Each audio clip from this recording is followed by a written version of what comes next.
Okay, I'm sorry I didn't have it on, so we missed that whole first part. Oh well.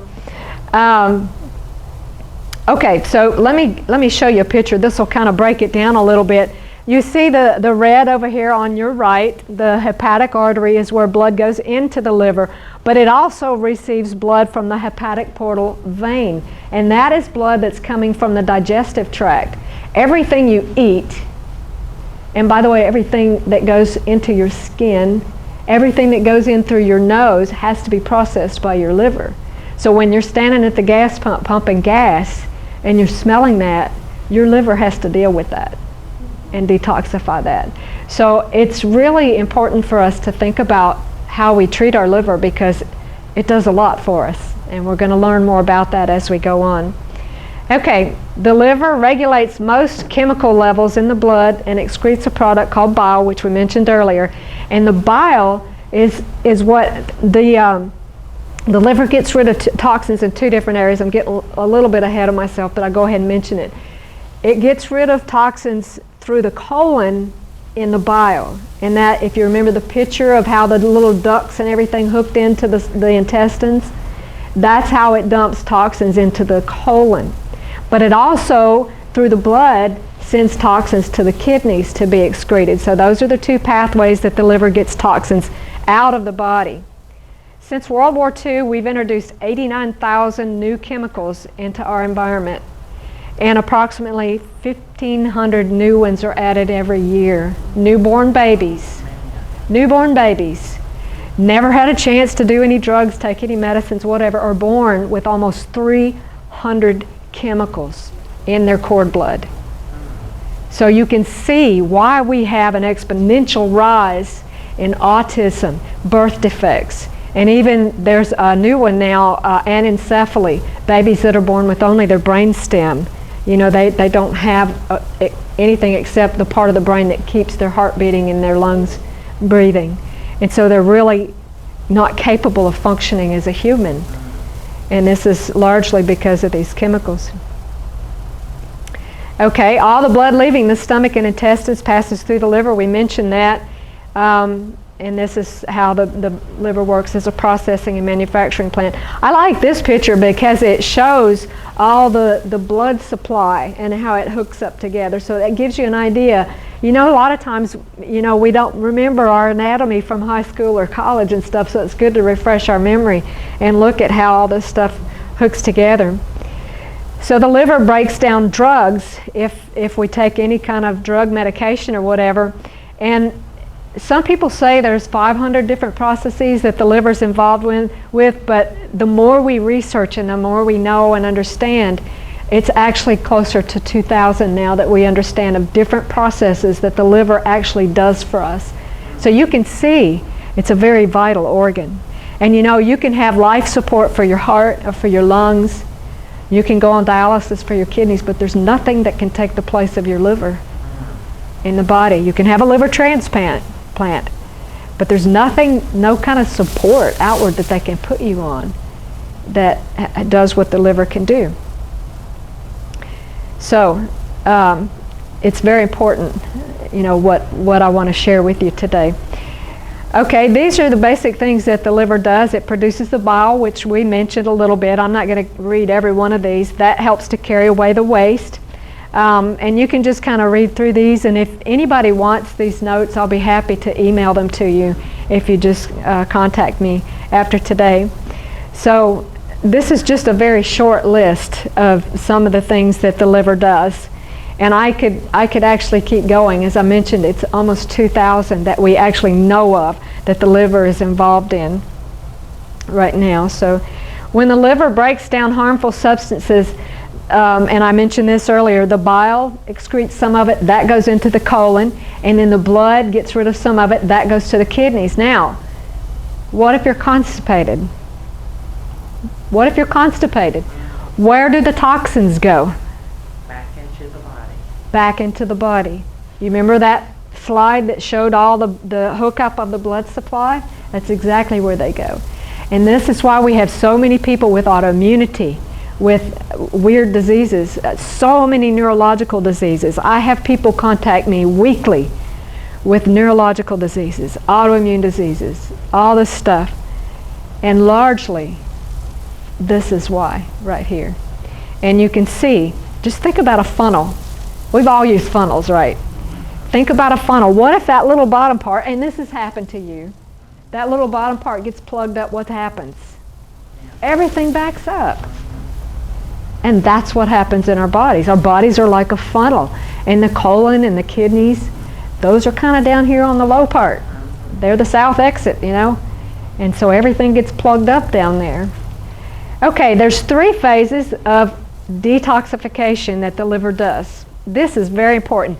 Now, I'm going to introduce a few big words, but I'll explain what they mean in case you're not familiar with them. Some of you probably have already studied some of this, but that's okay. It's good for me to review. Okay, phase 1 is activation, and this actually is a phase where the toxin that the liver is dealing with actually is made more toxic, more dangerous. But it has to go through that phase. But the next phase is neutralization, where that toxin is handcuffed. And the main antioxidant, who's heard that word? The main antioxidant that the body uses to handcuff these things is called glutathione. That is made by the liver. We're going to talk a lot about glutathione a little bit, okay? And then the third phase is elimination, where these handcuffed toxins, you know, are gotten rid of. Okay, so activation. Again, this is where the toxins are actually, and a lot of toxins and heavy metals are one of the biggies that I deal with a lot of people. These are what's called lipophilic. In other words, they're soluble in fat. A lot of people that just try as they may, they can't lose weight no matter what kind of diet they go on. It's because they're toxic. And the body stores these toxins in fat cells, and the body's like, forget it, I'm not getting rid of this fat, I gotta have it to put the garbage in. So until you get rid of the garbage, the toxins, your body's not going to let go of those fat cells. But I'm kind of getting a little sidetracked, but in the activation stage, the liver takes, and this is kind of a general description here, the liver takes toxins that are fat soluble, makes them water soluble so that the body can get rid of them and they can be bound up and gotten rid of. Okay? Neutralization, again, this is where the toxin is handcuffed like a bad guy. And in the third phase, elimination, this is where the garbage man comes in and we get rid of it. Okay, those are the 3 phases of detoxification. Now, if you look at activation, something that is really valuable to help with phase 1 is cruciferous vegetables. All of the vegetables are very important in detoxification. Okay? Isn't it interesting that God added vegetables after sin? Did you realize that? It's because we needed that detoxifying effect. There's something called endo-3 carbinol that these cruciferous vegetables have in them that is powerful to detoxify these bad guys that are in our bodies. But these cruciferous vegetables, this is a very interesting word to me, cruciferous. And I looked that up. I wanted to know, why are they called cruciferous? And if you look at the little flowers, I think these are broccoli blooms.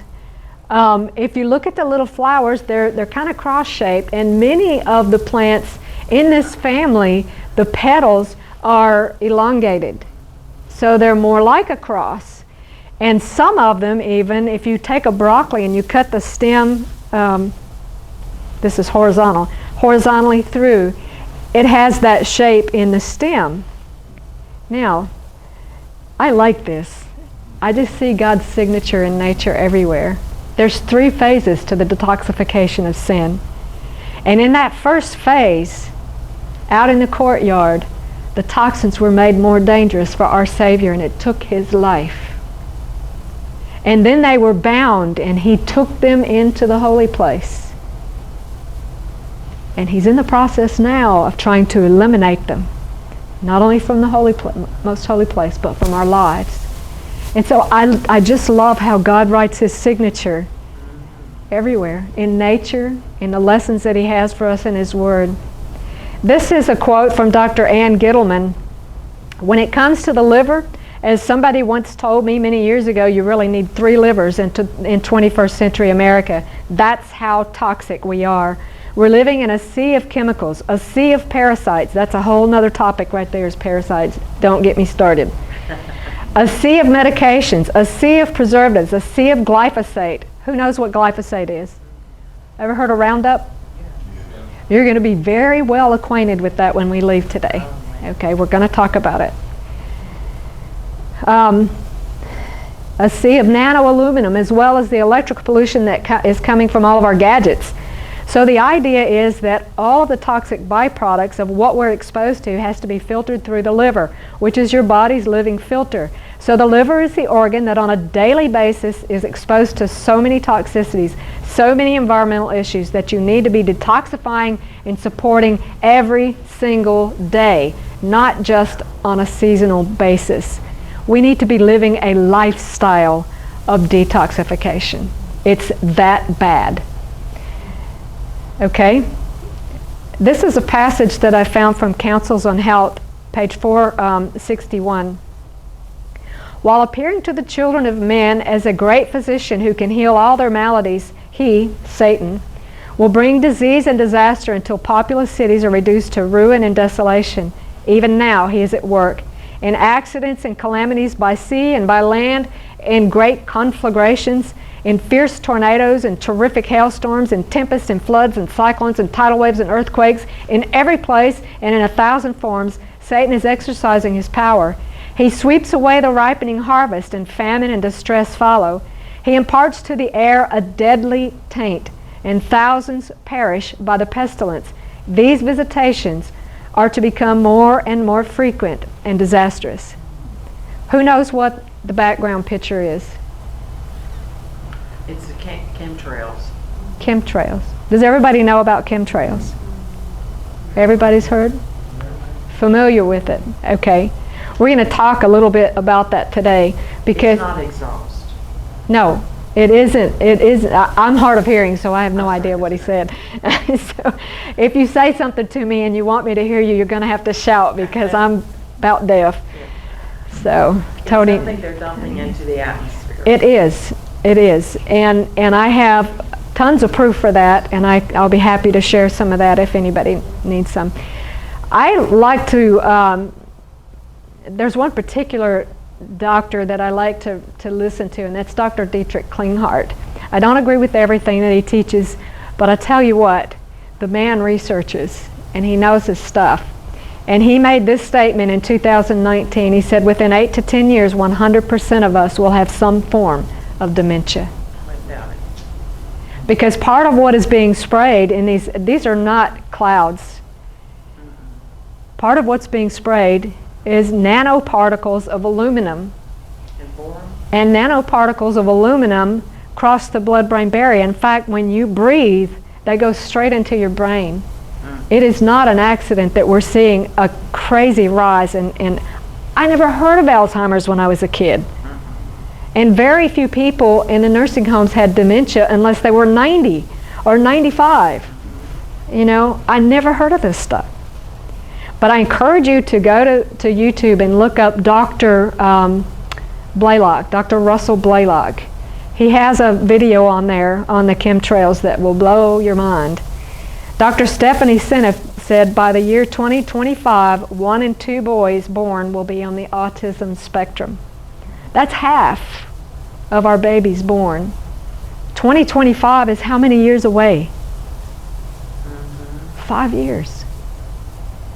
And if you look at graphs where they superimpose the use of chemtrails and glyphosate and all these things, and the rise in autistic spectrum disorders, dementia, Alzheimer's, neurological diseases, these graphs are they match, they line up. And so it's not an accident. Okay, I like to equate our liver to our oil filter.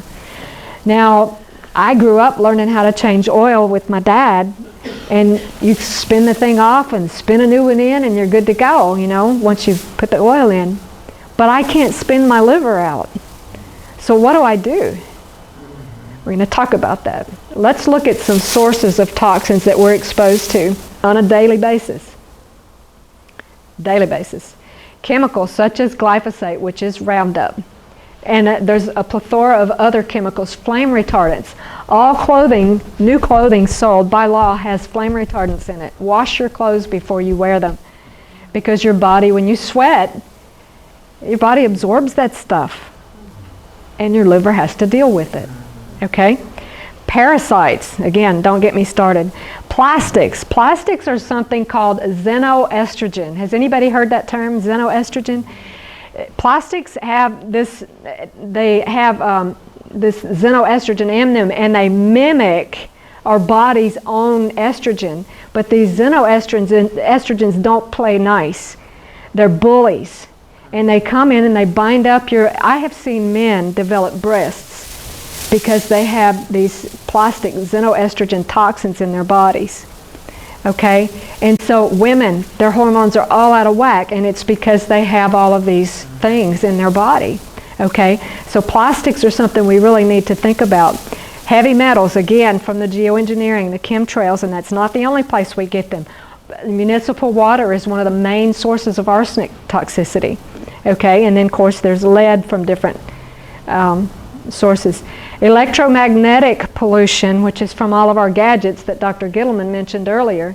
And if you are not familiar with EMF and the pollution that comes from electromagnetic frequencies, you really need to look into that. That's a whole different talk. It's beyond the scope of our talk today. Food preservatives, medications, leaky gut. Who's heard of leaky gut?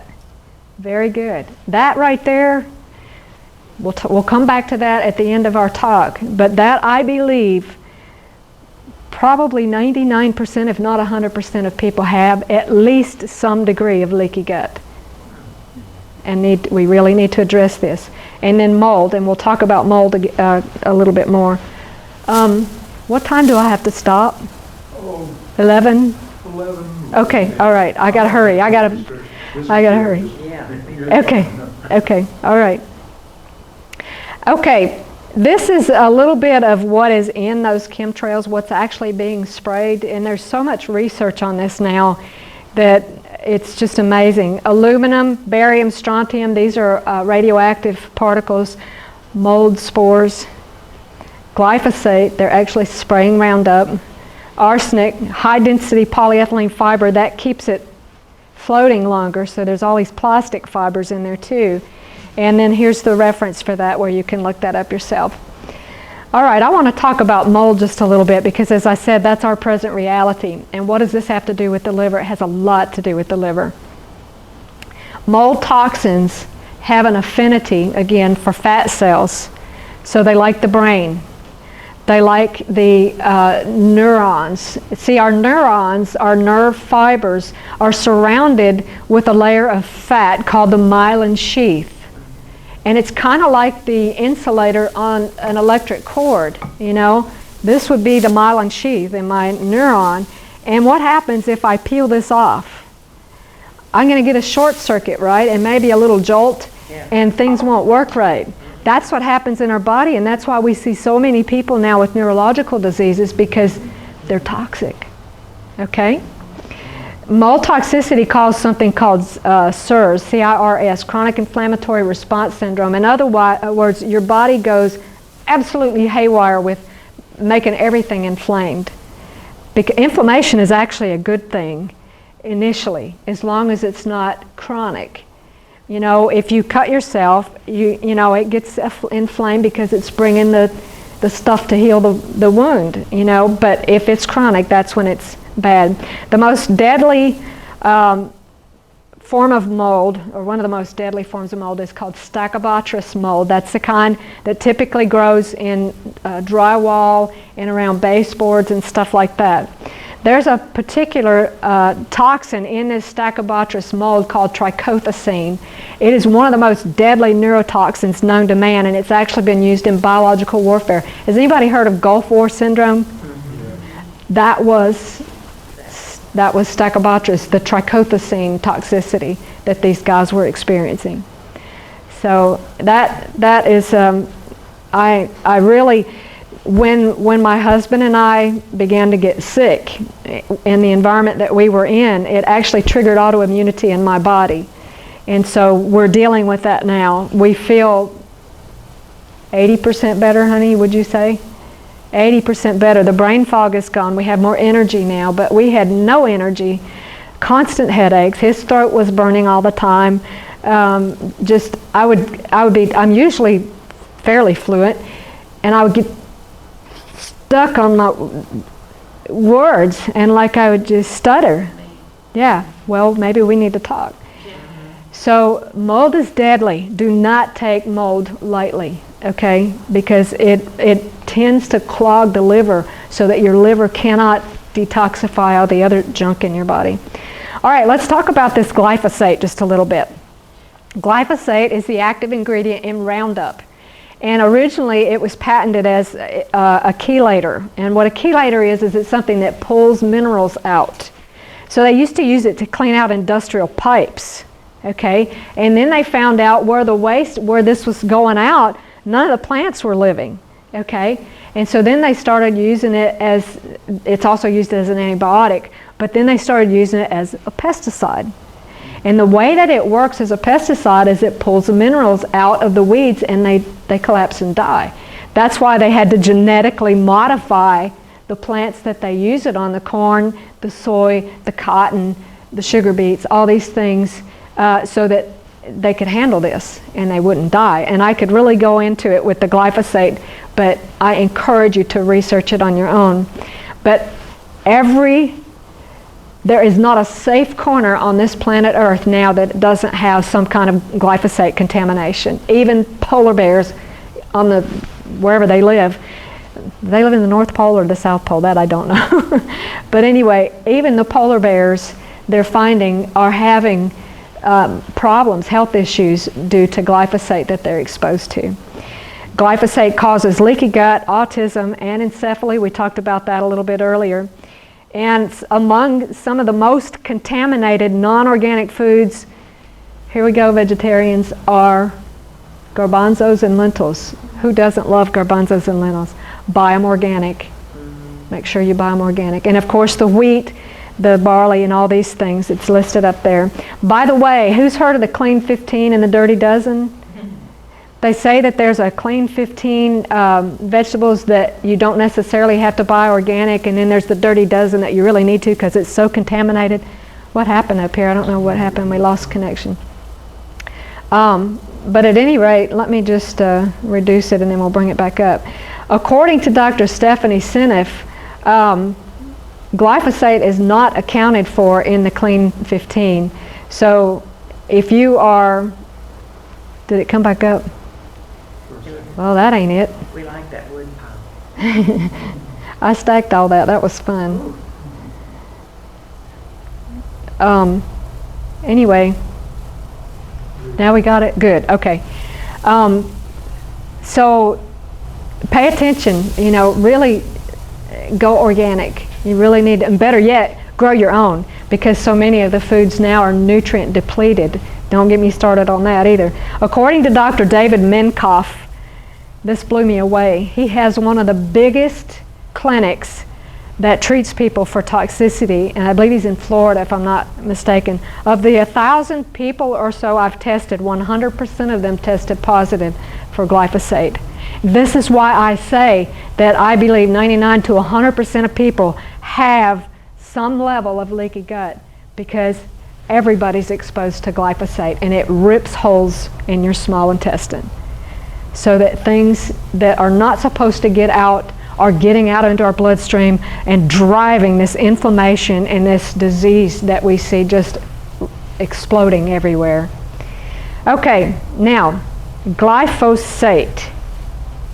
Now we're going to talk about glutathione. Remember, we talked about glutathione. That's the master antioxidant made in the liver. This is the good guy. By the way, antioxidants, who knows what a free radical is? I'll just make it easy for you. An elementary term, description.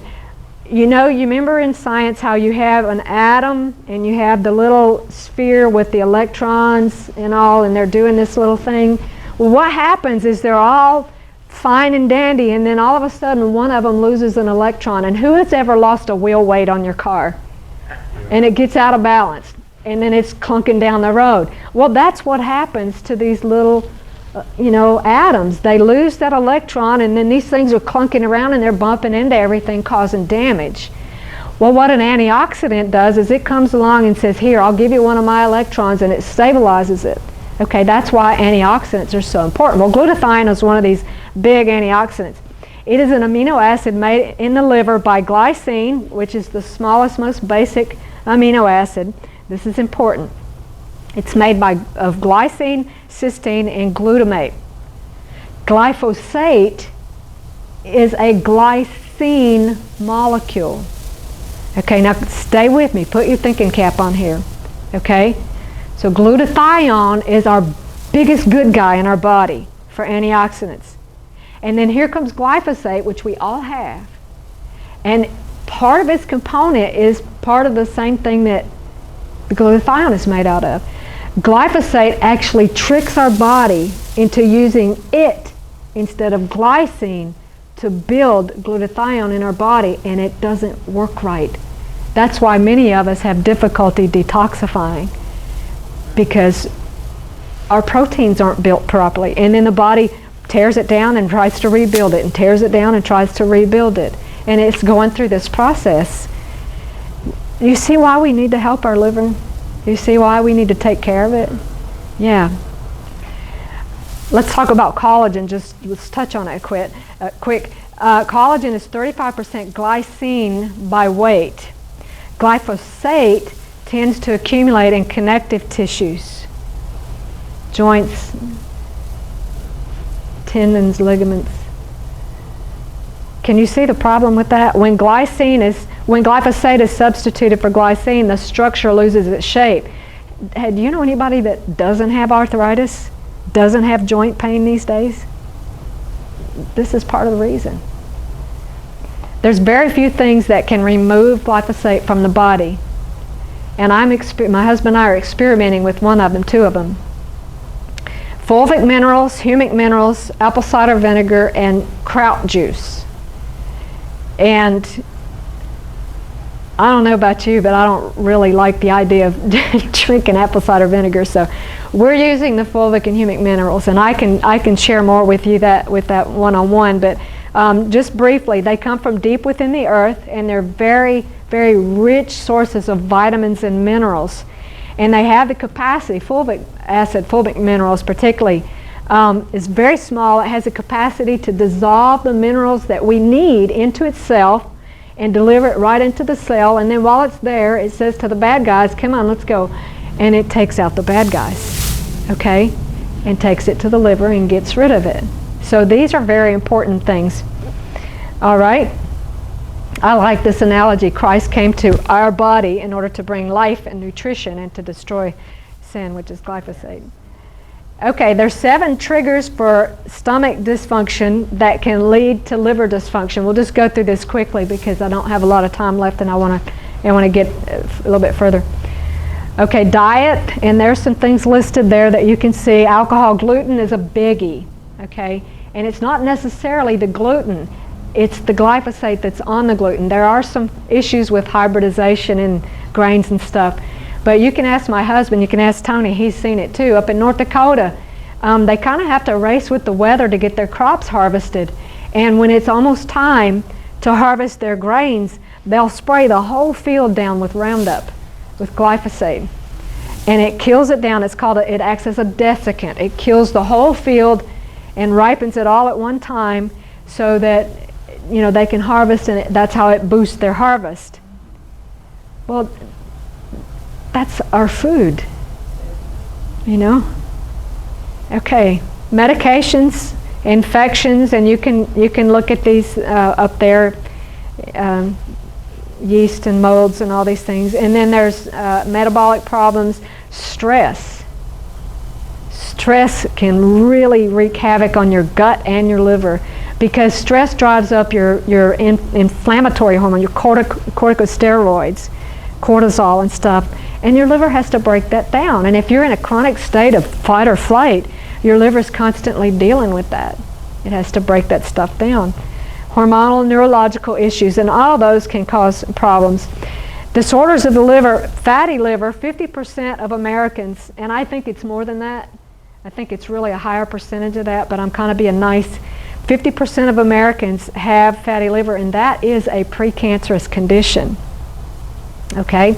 Anyone who is obese has fatty liver.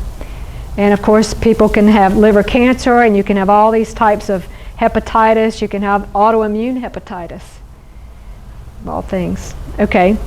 The abnormal accumulation of fat in the liver cells due to factors such as obesity, diabetes, high cholesterol, high triglyceride, these are things that contribute to fatty liver. Most of the time people don't have symptoms with fatty liver. Most of the time they go in for a checkup, and the doctor maybe does an ultrasound because it feels a little firm, and that's when they diagnose it. And again, we said earlier, up to 75-90% of the liver can be shot, and you can still have no idea that you're in trouble. We are fearfully and wonderfully made, but the liver can regenerate with a good detox, proper diet, proper lifestyle. Okay.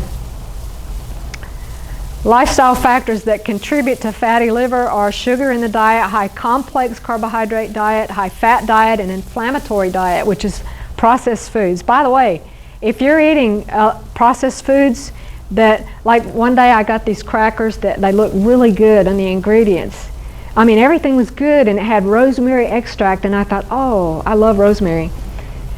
And so I thought they would be okay. And then I researched rosemary extract. You know what it is? It's a preservative. It keeps molds and fungus and all that from growing in the box of crackers. It kills bacteria, in other words. So when I eat that rosemary extract, guess what it does to my gut, where my good guys live? It kills my good guys. And so you have to be really, they're sneaky these days, I'm telling you. You have to watch it, you know. We have to educate ourselves. Sedentary lifestyle, visceral fat, which is not fat inside the organ, but a fat around the organ. Around, you know, it's not the pinch the inch thing. It's when they get in there and do surgery and stuff, and they can see the organs are just encased in fat. And then, of course, the toxic environment that all of us deal with. Symptoms of liver problems. By the time you have symptoms, usually it's very well advanced. Okay? Brain fog and confusion and fatigue, those are the biggies. If you're fatigued, if you have brain fog, if you have difficulty with word recall, you have issues with your liver. Guaranteed. Okay? Foul breath odor. That's, a lot of people don't realize that's coming from the liver, and it can even be coming from the colon because you're plugged up. Okay, according to Dr. John Harvey Kellogg, we're all familiar with him. We should have no less than 2 bowel movements a day. If you eat 2 meals, you should have 2 bowel movements. If you eat 3 meals, you should have 3. And we're going to talk in just a few minutes why it's best not to eat 3 meals. We were told that a long time ago, but when I found out the science behind it, I was very excited. I love to learn. Okay, dark circles under the eyes, abdominal pain, gas, bloating. Okay, let's take care of our livers now. We've had the bad news. Let's get the good news. Pure water, and just go through the eight natural doctors. You know what they are: nutrition, exercise, water, all these. Okay, so lots of water. Stress reduction. That is very important. That is a killer, especially in today's world. It's like everybody. Bitters. What are bitters? Who can tell me what bitters are? Bitter green. Somebody name one bitter green. Dandelion? Yes. Dandelion is one of the biggies. Yeah, it's a good one. Dandelion. Just go out in the yard. Don't spray them with glyphosate. Go out there and pick them and eat them because they're cleansing to the liver. Arugula, endive. All these are bitter greens that we can eat that increase that bile flow. A lot of times people's, bile is kind of metabolically a little bit expensive for the body to make, so it likes to hang on to it, and it recycles the stuff, and it gets thick and sludgy, and it ends up looking like thick molasses, or maybe oil that came out of a diesel tractor or something. But if you increase that bile flow and drink plenty of water and keep that bile fresh, you won't get these gallstones and stuff. It'll keep that bile fresh. and the toxins flushed out. Okay, herbs, you mentioned the dandelion, milk thistle, selenium is important, for the liver. Honey, where do you get selenium from? Well, my favorite place is the nuts. Yeah, he calls them selenium nuts. Brazil nuts are high in selenium, so he tells me, give me some selenium nuts. Yeah. Okay. All right. We need a diet high in complex carbohydrates, ones that have not been refined, okay? Good probiotics. And again, a lot of these things I could dive into, for a whole different talk, but this is kind of just an overview. Eliminate meat and dairy. These are very acid-forming foods that are very hard on the liver. Don't eat anything processed. Again, preservatives in foods act like an antibiotic in our gut. Intermittent fasting. We know it as the 2-meal-a-day plan, okay? The doctors and all the researchers now, they put a fancy term on it called intermittent fasting. And I'll tell you in just a minute why that's important. If you fast, like if you skip supper or skip a meal or fast a day or whatever, and you get the jitters and the weekies and you can't go on, that's because your liver is clogged up, probably. That's probably due to liver congestion. Counsels on Diet and Foods, page 103. The digestive organs should never be burdened with a quantity or quality of food which it will tax the system to appropriate. All that is taken into the stomach above what the system can use to convert into good blood clogs the machinery. And I'm going to show you in just a minute when we get to the red part why.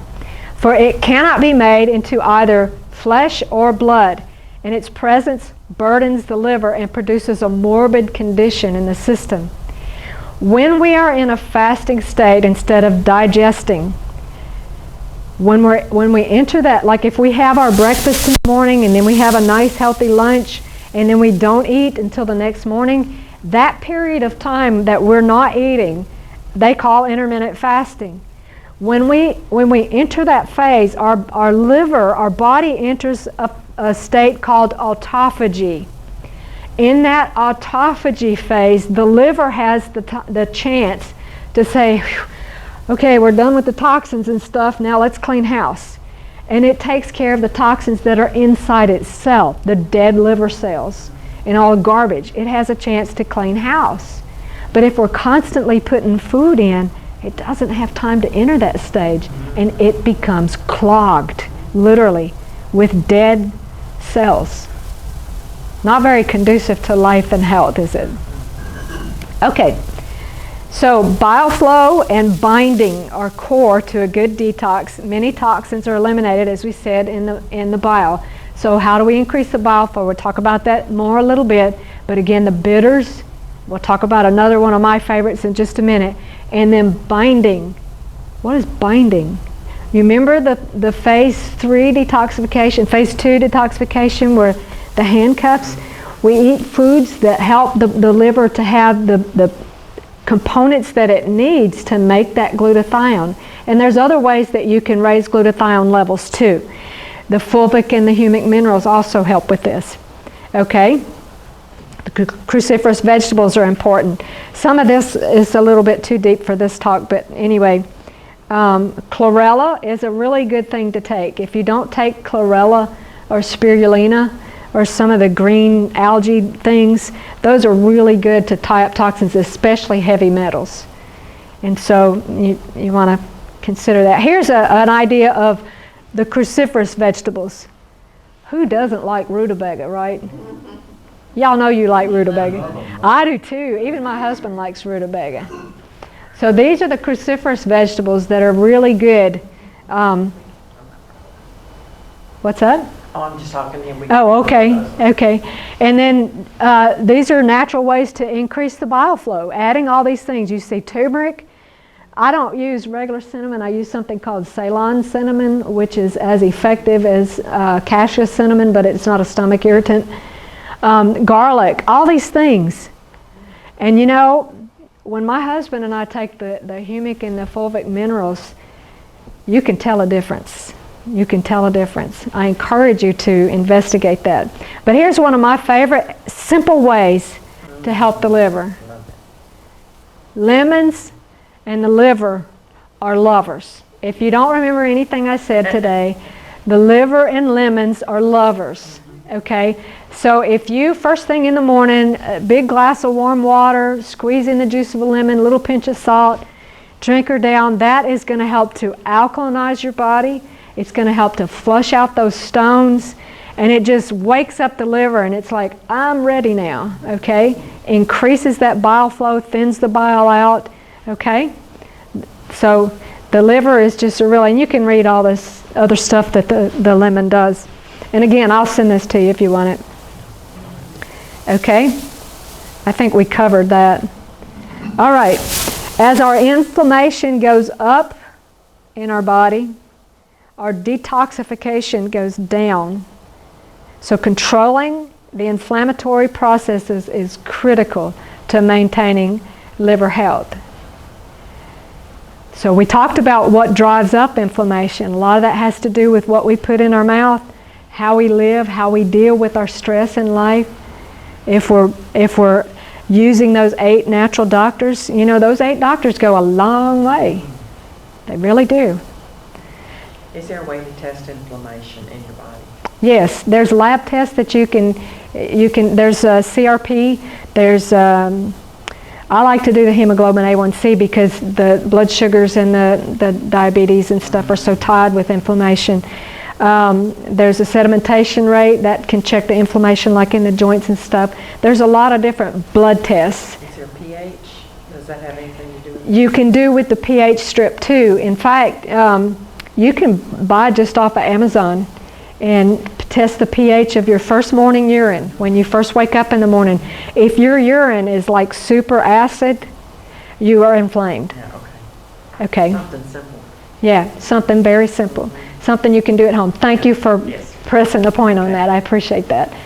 Yeah, there's a lot of things. But if you're having the fatigue, if you're having the brain fog, if you're having the achy joints, if you're having the difficulty losing weight, if you're having skin issues is a biggie if you've got liver problems. Skin issues is like right there with it. Okay? Any of those things, you have inflammation and you have liver issues. Okay, so you need to take care of that. All right, and again, here's some causes of inflammation. Poor diet, high fat, high sugar, high processed foods, stress, toxins. If you've never done a detox, it's time. It's time, okay. Gut imbalance, which means the good guys outweigh the bad guys, basically. Leaky gut, which again, I believe, I stopped just shy of saying everybody because there may be somebody that's like super healthy. Can you explain what leaky gut is? Yes, I can. Intestinal permeability. What happens? The lining of our it's the small intestine that becomes leaky. The lining of the small intestine is only 1 cell thick, that protective lining. When you have inflammation, which all these toxins cause, what happens when something swells? It's going to pull those cells apart. Okay, and it actually breaks them down and damages the lining of the gut. It damages them, and then the swelling helps to separate them. And then food particles that are not completely broken down yet, because they're not all the way broken down in the small intestine, are able to pass through. And that's why you have so many people that are allergic to everything. They're allergic to this and that. And it's because the body is like freaking out, because all of this stuff is going into the blood that's not supposed to be there. And so we need to heal, and we can heal that. A lot of people have told me, I've heard that you can, once you have leaky gut, that's it. That is not true. That is not true, okay? It takes time, it takes effort, and the biggest issue is commitment. Being committed to actually doing the program and going through with it. But remember this, you are not your own. Your life costs the life of the Son of God. Amen. You are valuable. And we have a responsibility to our Creator to treat our bodies with respect. Amen. Because we love Him. Okay? That's why I'm doing what I'm doing. I lost my best friend many years ago to cancer because I really didn't know how to help her. If I had known then what I know now, I don't know what God's will was. But I know a lot more now than I did then, and I'm better equipped. And I'm determined that no soul is going to perish if I can help it that doesn't need to. Okay. Listen to this. This is from Volume 2 of the Testimonies, page 61. Your systems are in a state of inflammation. Read that next phrase with me. Prepared to take on disease. So what is at the core of disease? Inflammation. And what is driving this inflammation? It's all this junk. All the toxins. All the junk in our diet, in our lifestyle, in our surroundings. So it's a big buzzword now in the natural medicine world that inflammation drives disease. Well, we knew it 150 years ago. God has given us this light. You are liable to acute attacks of disease and sudden death because you do not possess the strength of constitution to rally and resist disease. There will come a time when the strength and health you have flattered yourself you possess will prove to be weakness. And so we need to really think about these things. You know, Tony, you're young. You're the youngest one in here, I reckon. You are being raised, coming up in a world that none of us grew up in. And you have challenges, and you have genetics that, you know, some of us may not have. So you have a responsibility as elder in this church to lead your people in health. Amen. So We're counting on you. now, 3 John 2, and I'm almost done. Beloved, I wish above all things that thou mayest prosper and be in health even as thy soul prospers. That is a promise that God has given us. And too often, you know, our heart and our brain are at odds with one another. You know, our brain says, you need to do this, don't eat that. And our heart says, I like it. Mm-hmm.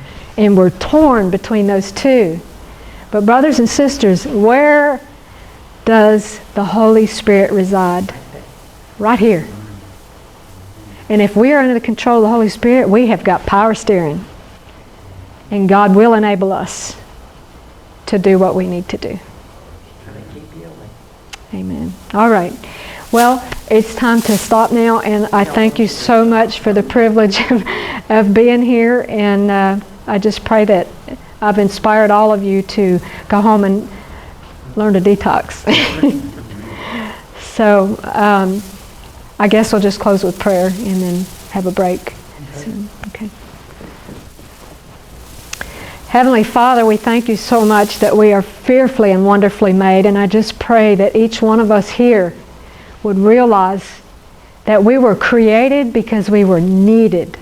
You needed us. You need every person in this room. Everyone has a role in the final scenes of the great controversy. We're here on purpose. And I pray that you would help us. The enemy, like a roaring lion, is going about seeking whom he may devour, Lord, and he's devoured many of us in our health. I pray that you would help each one of us to be determined to resist the enemy and to take hold of your strength that we may have peace with you and that our health may be restored. And I thank you in Jesus' name. Amen. Amen.